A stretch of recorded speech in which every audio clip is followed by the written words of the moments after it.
9 ربیع الاول کا دن آیا، اور اب جو امام 2 مہینے اور 8 دن، بلکہ اگر حج کی تاریخوں سے کیلکولیٹ کریں تو 3 مہینے، 3 مہینے جس گھر میں رہے تو روزانہ نماز فجر حرم میں پڑھ کے امام وہاں آتے ہیں، گھر کا دروازہ کھول دیا جاتا ہے، جتنے آنے والے آنا چاہیں آ کے امام کے بعد بیٹھے، پھر باقاعدہ ناشتے کا انتظام ہوتا ہے، دسترخوان بچھایا جاتا اور لوگوں کو ناشتہ دیا جاتا، اور چونکہ میزبان کی بھی ذمہ داری ہے کہ نہ صرف یہ کہ مہمانوں کے ساتھ بیٹھے بلکہ آغاز وہی کرے، تو خود امام بھی تشریف فرما۔ 9 ربیع الاول 67 ہجرت کہ اچانک ایک آدمی بھرے ہوئے مہمانوں کے اس کمرے میں داخل ہوا، دسترخوان بچھا ہوا، ناشتہ شروع ہو چکا، اس کے ایک ہاتھ میں خط ہے، دوسرے ہاتھ میں تھیلی، آگے بڑھ کے چوتھے امام کے قریب گئے، فرزند رسول میں مختار کا قاصد، یہ خط بھی مختار نے بھجوایا، یہ تھیلی بھی مختار نے بھجوائی، خط کھول کے پڑھا گیا، لکھا تھا کہ اما بعد، اے میرے آقا اور مولا، جتنا میرے بس میں تھا میں نے آپ کے خاندان کے ظالموں سے انتقام لیا، اور یہ 5 کٹے ہوئے سر آپ کی خدمت میں بھجوا رہا ہوں، وہ تھیلی کھولی، ابن زیاد کا سر، عمر سعد کا سر، شمر کا سر، ابن نمیر کا سر، خولی یا ہرملہ کا سر۔ یہ دیکھتے ہی امام شکر کے سجدے میں گرے، مگر اس کثرت سے امام شکر کے سجدے کرتے تھے کہ لقب سجاد، مگر اس دفعہ شکر کے سجدے میں ایک عجیب جملہ کا، شکرن للہ، شکر اس خدا کا جس نے میری دعا کو اس انداز سے پورا کیا۔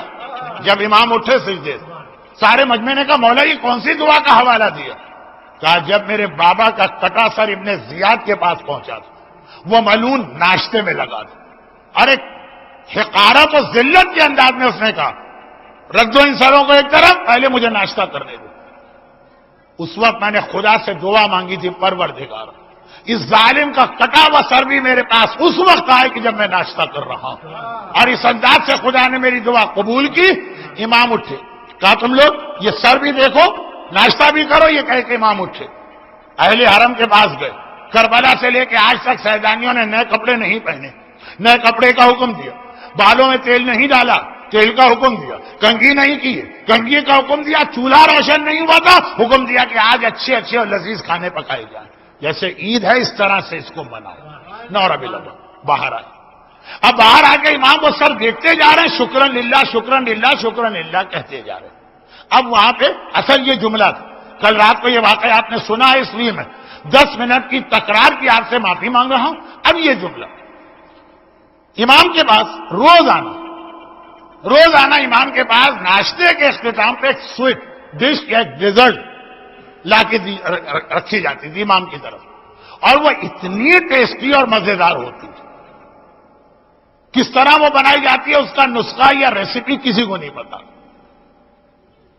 عورتیں ہوتی تو پوچھ لیتی نا کہ بھائی وہ اس کی ریسیپی کیا، ذرا جلدی سے زبیدہ آپا بتا دیجیے، ہم کو لکھنا ہے، یہ پتہ نہیں کون سی آپا ہے، مجھے تو لوگوں نے بتایا، ہوں گی کوئی آپا۔ تو خلاصہ یہ ہے کہ اب وہاں کیونکہ عورتوں کا انوالومنٹ نہیں ہے، مردوں، وہ اتنی لذیذ کہ بہت سارے لوگ جو امام کو امام بھی نہیں مانتے، منافق ہے، خالی وہ سویٹ ڈش کھانے کے لیے آتے، خالی اس کے لیے۔ جو ہمارے یہاں تبرک کا بھی ایک کنسپٹ ہے کہ اس بہانے لوگوں کو لا کے بٹھاؤ، پیغام امام پہنچاؤ، ہے ایک تصور، لیکن اس کی تفصیل میں نہیں جا رہا۔ تو خیر، ان کو باقی معاملات سے اتنا انٹرسٹ نہیں تھا، اب وہ انتظار کر رہے ہیں کہ بھائی اب آتی ہے وہ ڈیزرٹ، اب آتی ہے وہ سویٹ ڈش جس کے لیے ہم اپنے سارے کام چھوڑ کے یہاں آ کے بیٹھتے ہیں۔ آدھا گھنٹہ گزر گیا، امام وہ کٹے ہوئے سر دیکھ رہے ہیں، خوش ہو رہے ہیں۔ کسی نے کہا کہ فرزند رسول بہت دیر ہو گئی ہے، ناشتہ ختم ہوئے، گیپ سا آ گیا، وہ سویٹ اب تک نہیں آئی۔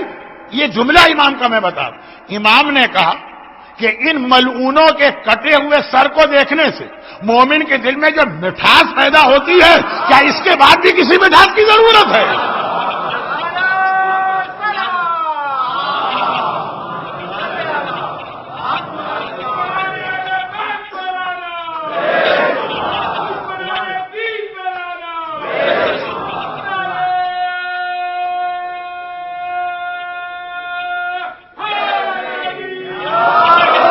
آقا اور مولا کی خوشی کا اندازہ کریں، فرماتے خالی ان ملعونوں کے ملاعین سے کٹا بسر یہ مومن دیکھے گا اس کا دل اتنا خوش ہوگا کہ اس کے بعد پھر کسی ڈیزرٹ کی پھر کسی سویٹ ڈش کی اس کو ضرورت نہیں. اتنی خوشی ہونی چاہیے 9 ربیع الاول کو، اور ایسا مزہ کہ اس کے آگے ہر ڈیزرٹ، ہر سویٹ ڈش، تمام حلوے، تمام مٹھائیاں بالکل بیکار.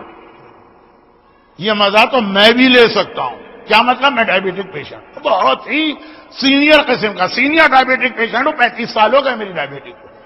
باقی تو کسی چیز کا مزہ نہیں لے سکتا، خالی گلاب جامن دور سے دیکھتا ہوں اور حسرت کے آنسو بہاتا ہوں. لیکن یہ والا مزہ. مگر چوتھے امام نے جس مزے کی بات مختار کے کارنامے میں کی، یہ بھی ابھی آدھا مزہ. اصلی مزہ تو اس وقت آئے گا مومن کو جب حسین کا ولی و وارث ظاہر ہو کر حسین کے خون کا انتقام کرے. 2 باتیں یاد رکھیے گا، 2 باتیں. پہلی بات، مختار نے جو جہاد کیا یہ معصوم کی طرف سے نہیں ہے، یہ ایک مومن کی انفرادی ذمہ داری. ہر مومن کی انفرادی ذمہ داری. تم سوچو کہ آل محمد کے ظالموں سے کیا انتقام لے سکتے. سورہ بنی اسرائیل میں خدا نے کہا من قتل مظلوما فقد جعلنا لولیہ سلطانا، جو مظلوم مارا گیا اس کے ولی کو ہم نے حق کا انتقام دیا. تو ولی تو ابھی آیا نہیں نا. جب ولی آئے گا تب اصلی انتقام تو تب لیا جائے گا. یہ تو فقط ایک مومن نے اپنی انفرادی ذمہ داری پوری کی ہے. یہی وجہ کہ زیارت وارثہ میں آج بھی ہم کہتے ہیں، مختار کے بعد بھی ہم کہتے ہیں السلام علیکہ یا سار اللہ. ورنہ اگر مختار کا انتقام کلوز ہو جاتا ہے چیپٹر تو یہ جملہ نکل جانا چاہیے زیارت سے. اس کا ترجمہ کیا؟ ہمارا سلام و آپ پر، آپ کے خون کا بدلہ بھی اللہ کو لینا ہے. وہ اصلی انتقام باقی ہے جو امام زمانہ لیں گے، کیونکہ وہ حسین کے ولی و وارث ہیں. دوسری بات، بہت احتیاط سے کہہ رہا ہوں، دوسری بات یزید، عمر سعد، ابن زیاد، خولی، ہرملہ، کیا کربلا کے واقعے کی یہ لوگ ذمہ دار؟ یہ تو سامنے کے کچھ چہرے تھے جو نظر آ رہے. کربلا میں تو ہے کوئی معشوق اس پردہ زنگاری میں، کچھ پیچھے چھپے ہوئے بھی ہاتھ. اور اس کے لیے آپ 2 جملے میرے اور سن لیجیے. علامہ مجلسی نے لکھا ہے، لیکن یہ ان کا قول نہیں ہے، کہا ہمارے تمام علماء نے متفقہ طور پہ کہا قتل الحسین بالسقیفہ لا بکربلا. حسین اصل میں سقیفے میں شہید کیے گئے، کربلا میں تو خالی عمل مکمل ہوا. اور کئی زیارتوں میں ایک لفظ آیا جس میں زیارت عاشورہ بھی، کہ ان سب پہ لعنت ہو اور اس پر بھی لعنت ہو. الممکنین لہم والممہدین لہم، ان پر بھی لعنت ہو جنہوں نے معاویہ اور یزید کو ملک شام کا اقتدار دے کے اتنا طاقتور بنایا کہ وہ اہل بیت کے خلاف جنگ کریں. ان لوگوں کو یہ اختیار دینے والے بھی لعنت ہو، ان کے لیے میدان ہموار کرنے والوں پہ بھی لعنت ہو. معاویہ کہاں سے اتنا طاقتور ہو گیا تھا؟ کسی نے اس کو 40 سال شام کے صوبے کا گورنر بنا کے رکھا. ہیں کچھ اور لوگ بڑے وی آئی پی قسم کے. اب وی آئی پی میں کتنے ہیں لیٹر ہیں آپ گنتے رہیے گا. تو مسئلہ یہ ہے کہ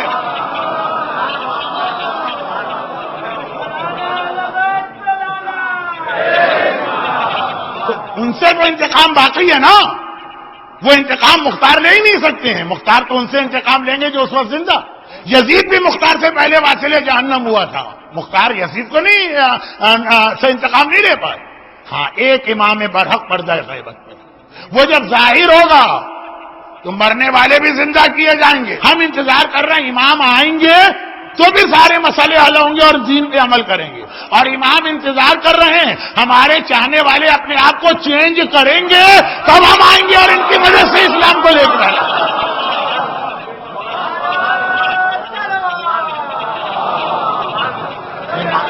امام منتظر ہیں، انتظار کر رہے ہیں ہمارے چاہنے والے اپنے آپ کو بدلیں گے اور پھر ہمیں بلائیں گے تو پھر ان کی مدد سے ہم اپنا جہاد کریں گے. تو ہم ان کا انتظار کر رہے ہیں، وہ ہمارا انتظار کر رہے ہیں. اب یہاں پہ برابری کا رشتہ تو ہے نہیں جیسے 2 بھائیوں کا برابری کا تھا. امام کا انتظار برحق ہے، ہم دھوکہ کھائے بیٹھے ہیں کہ کچھ نہیں کرنا، ویسے ہی زندگی گزارتے رہو اور امام آ کے مسئلہ حل کریں گے. نہیں، یہی غلطی کوفے والوں نے کی تھی. دیکھیں پورا ایام ازا کا خلاصہ کہ امام کو بلایا تو مگر کوئی تیاری نہیں کی تو نتیجہ کیا نکلا؟ ابن زیاد جب آیا تھا نا کوفے والے سمجھے امام آ گئے. ابن زیاد چہرے پہ نقاب ڈال کے آیا تھا. عرب میں ڈیزرٹ میں ٹریولنگ میں چہرے پہ نقاب ڈالا جاتا.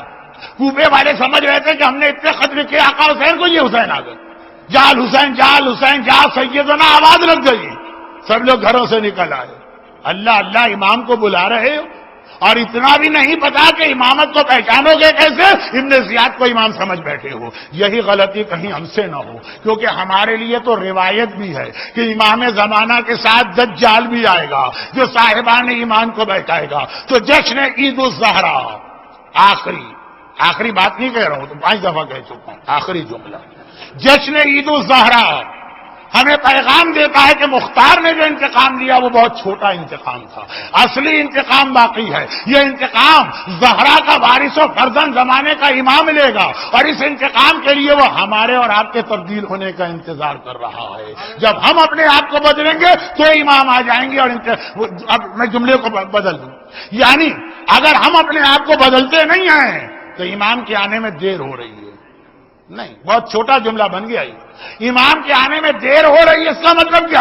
اکبر کے قاتل کو سزا ملنے میں دیر ہو رہی ہے، حسین کے قاتل کو سزا ملنے میں دیر ہو رہی ہے، عباس کے قاتل کو سزا ملنے میں دیر ہو رہی ہے۔ آگے بڑھتا ہوں، زہرا کے بدن پہ کوڑے مارنے والے کو سزا ملنے میں دیر ہو رہی ہے، محسن کو شہید کرنے والے کو سزا ملنے میں دیر ہو رہی ہے، فاطمہ زہرا کے گھر کا دروازہ جلانے والے کو سزا ملنے میں دیر ہو رہی ہے۔ صاحبان ایمان، مومن ہر گناہ کر سکتا ہے، شمر کی سزا کو نہیں ٹلوا سکتا ہے، مومن سے یہ گناہ ممکن نہیں، مومن ہر گناہ کر سکتا ہے، قاتل علی اکبر کی سزا میں تاخیر نہیں کروا سکتا ہے، مومن ہر گناہ کر سکتا ہے، زہرا کی پسلیاں توڑنے والے کی سزا میں تاخیر نہیں کر سکتا۔ تو جشن عید الزہرا کا پیغام یہ ہے، بدلے اپنے آپ کو، بدلے اپنے گھروں کو، بدلے اپنے بچوں کو، تاکہ امام جلدی آئے، صحیح معنوں میں انتقام لیا جائے، پھر ہم اور آپ مل کے امام زمانہ کے ساتھ جشن عید زہرا مزہ تو اسی جشن میں ہے نا جو امام کے ساتھ منایا جائے۔ ایک چیز میں نے یہاں سن لی کہ سنڈے اسکول بہت اچھا چلتا اور بچوں کو لوگ بھجوا بھی بڑے شوق سے رہیں، اور انتظام کرنے والے واقعاً خلوص سے انتظام کریں، خالی خانہ پوری نہیں ہے کہ ادارہ جا بھریا میری لینڈ میں بھی ایک سنڈے اسکول ہے۔ یہ بھی امام زمانہ کے لیے آپ کی طرف سے ایک پیغام ہے۔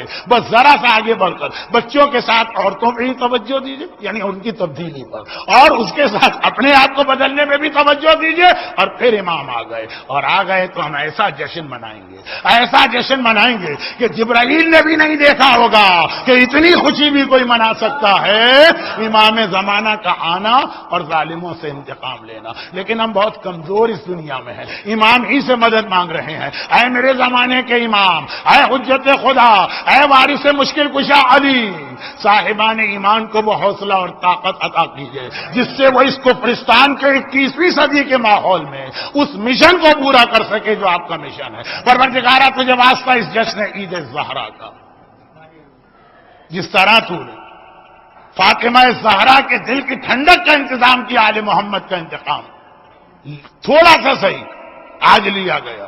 ان صاحبان ایمان کو ان کے آنسوؤں کے طفیل دنیا اور آخرت کی ہر مصیبت و پریشانی سے محفوظ فرما، ان کی ساری حاجتیں پوری فرما، غم حسین کے سوا ہمیں کوئی غم عطا نہ فرما مگر غم حسین، مرتے دم تک قبر میں بھی، قیامت میں بھی، جنت میں بھی ہمیں عزادار حسین اور ماتمی بنا کے داخل فرما۔ پروردگارہ ہمارے تمام مرحومین کی بھی مغفرت فرما، اور جب امام زمانہ ظاہر ہو تو ہمیں امام کی فوج کا سپاہی بننے کی توفیق عطا فرما، اور خدا بندہ جب ظاہروں کا کیا مطلب، اپنی آخری حجت وارث معصومین کے ظہور میں تعجیل فرما۔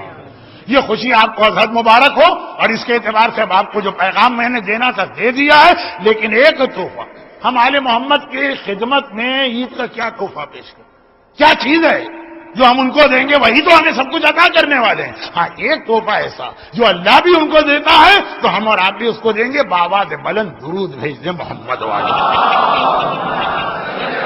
برحمتك يا أرحم الراحمين وصلى الله على محمد وآله الطاهرين۔